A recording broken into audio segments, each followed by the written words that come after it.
Halo kawan-kawan semua, perkenalkan nama saya Sabrina dan hari ini saya sedang berada di wilayah Tambak Lorok, tepatnya di Kelurahan Tanjung Mas, Semarang Utara.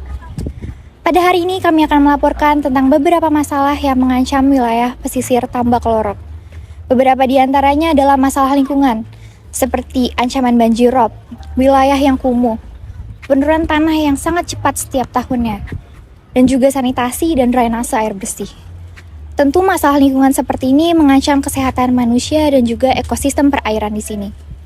Dan tidak bisa dipungkiri bahwa masyarakat pesisir ini terkenal sangat ketergantungan dengan sumber air di sekitarnya dan juga identitas kultural yang masih sangat melekat pada laut. Lalu ada masalah pendidikan, di mana masyarakat di sini belum bisa mendapatkan pendidikan yang layak. Hanya ada satu sekolah dasar dan satu taman kanak-kanak di wilayah pesisir Tambak Lorok.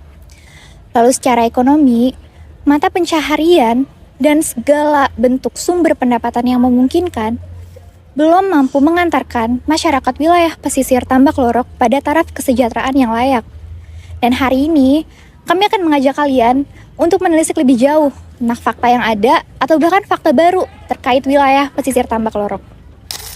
Kampung Tambak Lorok adalah perkampungan nelayan terbesar di kota Semarang, yang letaknya berada di garis pantai Laut Jawa. Kampung ini terletak tepat di pinggiran kota Semarang bagian utara yang langsung berbatasan dengan perairan Laut Jawa, tepatnya di pinggir Sungai Banger.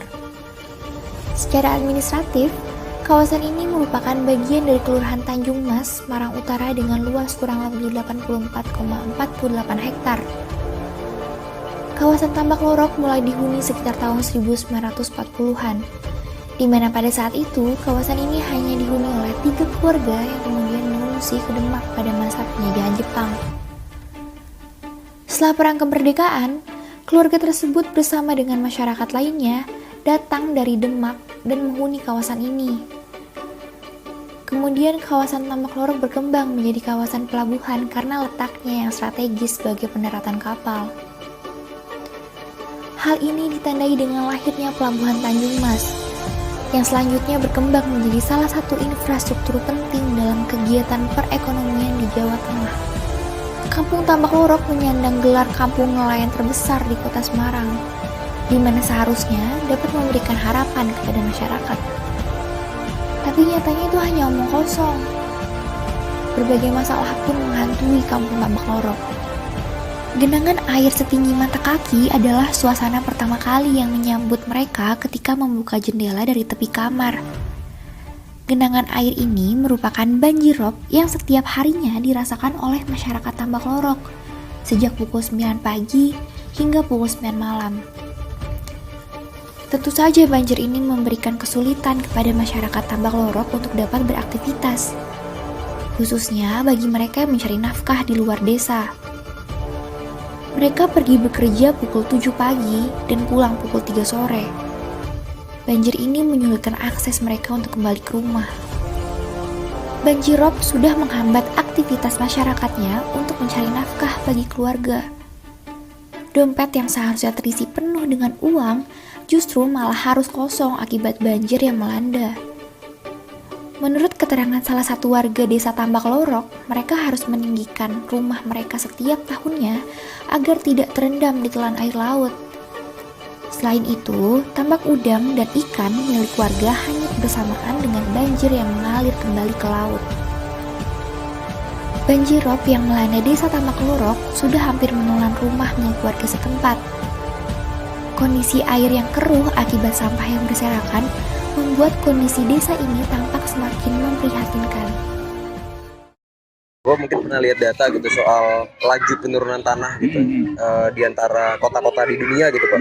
Itu Semarang Utara tuh menempati peringkat kedua Pak di dunia Pak, setelah Cina. Salah satu kota di China gitu. Dan Jakarta itu nomor 5 kalau nggak salah gitu.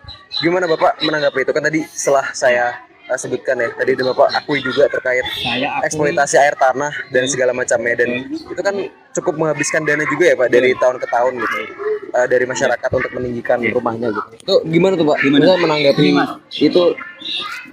Kalau terkait apa yang disampaikan, secara umum mengakui iya, tapi ada pilihan. Sekarang dari pemerintah pun belum ada belum ada masuk terkait membahas tentang itu, tentang ADB atau DAM yang lebih efektif, kepanjangan untuk menyampaikan yang terparah di set dunia nomor 2 kan itu kan itu karena memang hampir semua belum pernah sudah seperti itu. Maksudnya tentang karena kebetulan saya dan teman-teman itu fokusnya adalah ekonomi di pesisir atau nelayan, dan secara kehidupan tadi itu juga terkait dengan kehidupan karena memang itu pun termasuk bahan pokok ya untuk bahan minum. Selalu ada kadang, tapi selama ini yang saya tahu secara spesifikasi membahas tentang bagaimana perkembangan sehingga itu tidak mengganggu tanah yang kami tempati. Semacam bilang ini belum. Akhirnya kalau buat nangkep udang misalnya itu atau ikan kita jual ke supplier atau pemula itu terbaik untuk kebutuhan sehari-hari sebulan atau sekolah atau bahkan untuk nimbun di rumah gitu ya. Kalau terkait dengan waktu dan durasi waktu selain musim pastinya, kalau pas tidak musim harganya mahal tapi hasilnya sedikit. Mau tidak mau kita nutup untuk kebutuhan kehidupan sehari apa sih Pak? Makan, anak-anak sekolah, bayar listrik dan sebagainya. Itu kan kebutuhan pokok yang kalau disediakan. Rumah itu pasti. Rumah kan tempat hunian, beristirahat tentunya cari yang nyaman kan. Ketika tenggelam otomatis bagaimana caranya tadi tetap gali lubang tutup lubang. Yang penting tidak kena air pasang. Untuk maksimal bablas itu kan relatif kemampuan. Kalau yang punya katakan lebih juga harus bagus. Kalau yang katakanlah standar, yang penting nyaman, aman, tidak kena air pasang. Yang penting untuk istirahat nyaman. Tapi pada akhirnya dijual kemana Pak kalau misalnya TPI efektif itu? Karena tadi ada kendala dengan untuk pemilikan TPI yang dulu masalah dengan KUD akhirnya jadi dari Dinas Perikanan Semarang itu telah dituntut oleh Wali Kota bagaimana untuk pengembangan TPI yang ada di Kota Semarang. Karena notabene di sini adalah provinsi. Tidak ada TPI-nya ya. Nah, akhirnya menempati lahan pemerintah yang di sebelah sana ada namanya TPI baru. Itu tadi banyak tanyakan, Pak bagaimana cara penjual? Karena sudah terbiasa menjual ke supplier tempat tenggelam, jadi sampai sekarang menjual ke situ. Kalau sudah terbiasa sehingga mesti ada namanya tekan kontra apa semacam keseimbangan, misalkan tidak punya hasil dapat pinjaman kan gitu kan. Itu memang di situ ya. Sampai sekarang masih dari kemarin sudah dibahas itu. Dari nelayannya ketika mau dipindah uji utang sama bakulnya tak sampai kendaraan. Sebagian besar nelayan memilih untuk menjual hasil tangkapannya kepada tengkulak yang bebas menentukan harga tanpa indeks harga tertentu. Menurut keterangan warga, harga ikan yang hendak dijual disesuaikan dengan jenisnya. Semakin jenisnya banyak ditangkap orang, maka akan semakin murah. Begitupun sebaliknya. Seharusnya tengkulak berpihak kepada masyarakat dengan memberikan harga yang berlaku di pasar, bukan malah mempermainkan harga dengan tujuan meraup keuntungan sebesar-besarnya. Selain itu, sistem pinjam-meminjam yang diberikan tengkulak kepada nelayan untuk modal melaut seakan mencekik nelayan karena upaya yang dilakukan tidak sebadan dengan hasil yang diterima. Hal ini yang menyebabkan masyarakat desa Tambak Lorok sulit dalam mencapai taraf kesejahteraan yang layak. Pendidikan di desa Tambak Lorok menjadi hal yang sangat sulit untuk diraih.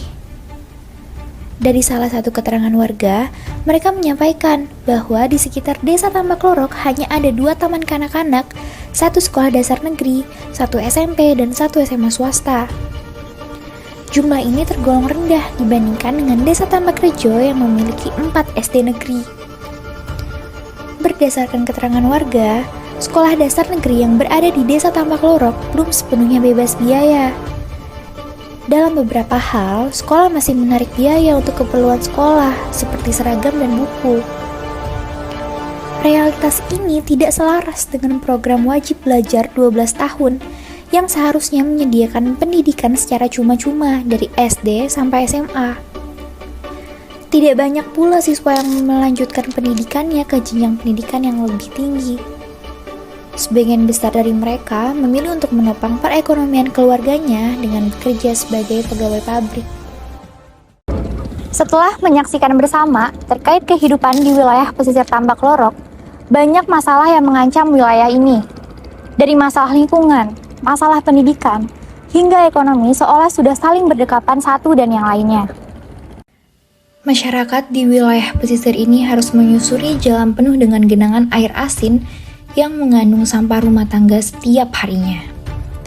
Anak-anak terpaksa bermain, bahkan belajar, dan menghabiskan waktu masa kecilnya berdampingan dengan taruhan kesehatan. Pemerintah hadir menawarkan macam solusi baik bagi kampung Bahari. Salah satu di antaranya adalah pembangunan tembok tinggi yang mengelilingi desa ini dengan tujuan menahan laju air laut masuk ke dalam pemukiman desa ini. Namun, upaya pemerintah hingga saat ini tidak kunjung memberikan harapan nyata bagi Tambak Lorok. Pemberdayaan masyarakat melalui pembinaan UMKM, relawan elemen masyarakat yang silih berganti membantu seakan sia-sia jika kenangan banjirop masih membayang-bayangi. Tanggul yang telah lama dibangun pun tidak menahan air. Justru dibangun tanggul baru sejak 4 bulan lalu. Rasanya tidak cukup hanya beton untuk mengatasi masalah ekonomi, lingkungan, dan sosial di Tambak Lorok. Dari sampah, sanitasi dan drainase air bersih, hingga merembet kemana-mana. Apa yang terjadi di wilayah pesisir Tambak Lorok hanya sebagian kecil dampak dari pengabaian lingkungan hidup. Ada banyak kasus serupa di sejumlah daerah yang lagi-lagi warga adalah korbannya. Tambak Lorok seperti panggung-panggung polemik pesisir di Indonesia lainnya. Pencemaran limbah batu bara di Muaro Jambi, banjirop di Muara Angke, Jakarta Utara. Solusi setengah-setengah terhadap mereka hanya mengakumulasi kerumitan masalah seiring berjalannya waktu. Akhirnya, yang terpenggal adalah harapan anak-anak kecil meraih penghidupan yang layak. Keluarga yang manis dan sehat. Semua ikut karam dengan air laut yang semakin tinggi. Sekian dari Totalitas Perjuangan Hidup Mahasiswa. Tapi masih hidupkah rakyat Indonesia?